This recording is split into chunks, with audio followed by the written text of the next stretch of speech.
Welcome to episode 43 from Best Book Bits. Today I'll be sharing Wallace D. Wattles, The Science of Getting Rich. This book was published over a century ago in 1910 and weighing in at a tiny 94 pages. Wallace D. Wattles spent a lifetime considering the laws of success as he found them in the work of the world's greatest philosophers. He then turned his life effort into this simple, slender book, a volume that is vowed could replace libraries of philosophy, spirituality, and self-help for the purpose of attaining one definite goal, a life of prosperity. This is my take on the best book. What you hear, I strongly suggest you buy the book using the link in the description. So without further ado, I bring you The Science of Getting Rich. Whatever may be said in praise of poverty, the fact remains that it is not possible to live a really complete or successful life unless one is rich. The object of all life is development, and everything that lives has an inalienable right to all the development it is capable of attaining. To be content with less is sinful. Success in life is becoming what you want to be. A man's highest happiness is found in the bestowal of the benefits of those he loves. Love finds its most natural and spontaneous expression in giving. Getting rich is a result of doing things in a certain way, and if like causes always produces like effects, then any man or woman who can do things in this way can become rich, and the whole matter is brought within the domain of exact science. No one is kept in poverty by shortness in the supply of riches. There is more than enough for all. No man is poor because nature is poor, or because there is not enough to go around. Nature is an inexhaustible storehouse of riches. The supply will never run short. Thought is the only power which can produce tangible riches from the formless substance. Man is a thinking center and can originate thought. All the forms that man fashions with his hands must first exist in his thoughts. He cannot shape a thing until he has thought that thing. When a man has a thought form, he takes material from the forms of nature and makes the image of the form which is in his mind. Man can form things in thought, and by impressing his thoughts upon the formless substance, he can cause the thing he thinks about to be created. A man's way of doing things is the direct result of the way he thinks about things. There is no labor which most people shrink as they do from the sustained and consecutive thought. It is the hardest work in the world. To think health when surrounded by the appearance of disease, or to think riches when in the midst of the appearance of poverty, requires power. But he who acquires this power becomes a mastermind. He can conquer fate. He can have whatever he wants. There is thinking stuff from which all things are made, and which in its original state permeates, penetrates, and fills the interspaces of the universe. Every living thing must continually seek for the enlargement of its life, because life, in the mere act of living, must increase itself. It is essential, however, that your purpose should harmonize with the purpose that is in all.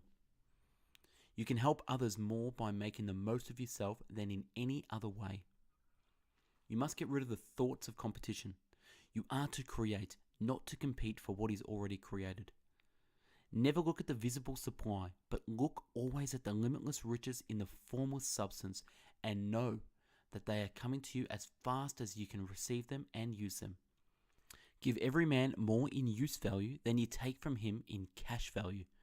Then you are adding to the life of the world by every business transaction. The more gratefully we fix our minds on the supreme when good things come to us, the more good things we will receive, and the more rapidly they will come. And the reason is simply that the mental attitude of gratitude draws the mind into closer touch with the source from which the blessings come.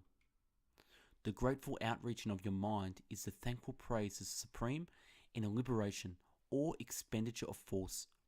It cannot fail to reach that to which it is addressed, and the reaction is the instantaneous movement towards you. You cannot exercise too much power without gratitude, for it is gratitude that keeps you connected to power. Faith is born of gratitude. The grateful mind continually expects good things, and the expectation becomes faith. The reaction of gratitude upon one's own mind produces faith, and every outgoing wave of grateful thanksgiving increases faith.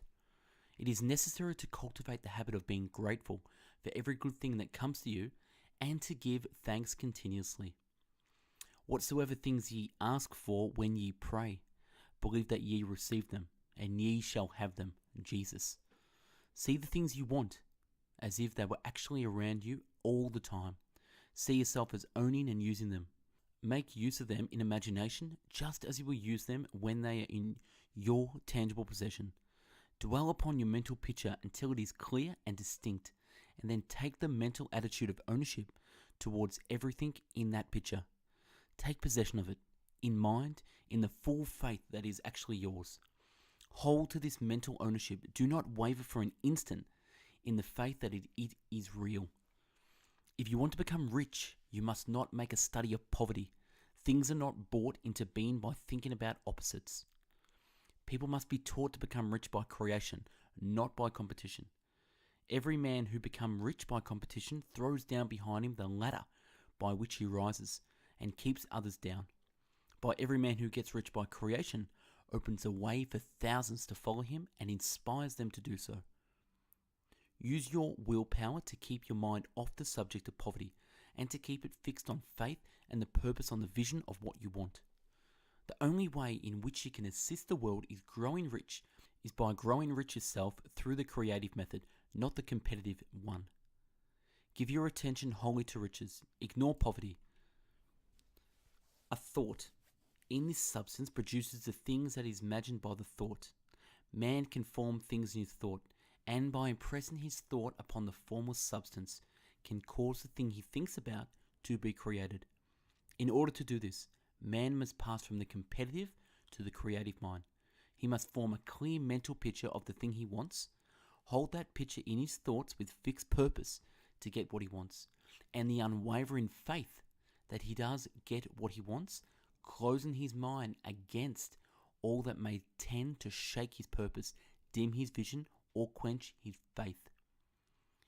We have not yet reached the stage of development, even supposing such a stage to be possible, in which man can create directly from formless substance without nature's process or the work of the human hands. Man must not only think, but his personal action must supplement his thought. You must give every man more in use value than he gives you in cash value. It is not your part to guide or supervise in the creative process. All you have to do with that is to retain your vision, stick to your purpose, and maintain your faith and gratitude. By thought, the things you want is brought to you. By action, you receive it. Hold to the one vision of what you want and act now, that he may receive what he wants when it comes. Man must act now upon the people and things in his present environment. Every day is either a successful day or a day of failure. And if the successful days which get you what you want, if every day is a failure, you cannot get rich, while every day is success, you cannot fail to get rich. Do every day all that can be done that day. The cause of failure is doing too many things in an ineffective manner and not doing enough things in an effective manner. The desire for increase is inherent in all nature. It is the fundamental impulse of the universe. All human activities are based on the desire for increase. People are seeking more food, more clothes, better shelter, more luxury, more beauty, more knowledge, more pleasure. Increase in something, more life. There is no such thing as possible in the universe as lack of opportunities for the man who is living the advancing life. The more people who get rich on the competitive plane, the worse for others. The more who get rich on the creative plane, the better for others.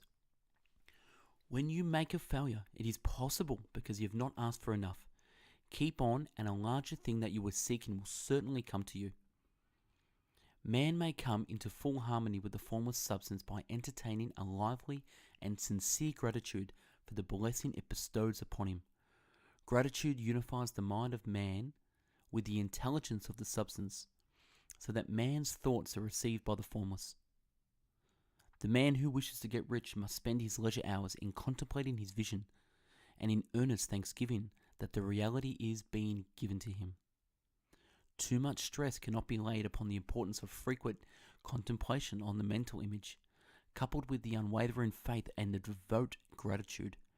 This is the process by which the impression is given to the formless and the creative forces set in motion. Now, for my top 5 best book bits I got from The Science of Getting Rich. Number 1, success in life is becoming what you want to be. Number 2, man is the thinking center and can originate thought. All the forms that man fashions with his hands must first exist in his thought. He cannot shape a thing until he has thought that thing. Number 3, you must get rid of the thoughts of competition. You are to create, not to compete for what is already created. Number 4, give every man more in use value than you take for him in cash value. Then you are adding to life of the world by every business transaction. And last but not least, number 5, if you want to become rich, you must not make a study of poverty. Things are not brought into harmony by thinking about the opposites. Thanks for watching episode 43 from Best Book Bits. Wallace D. Wattles, The Science of Getting Rich.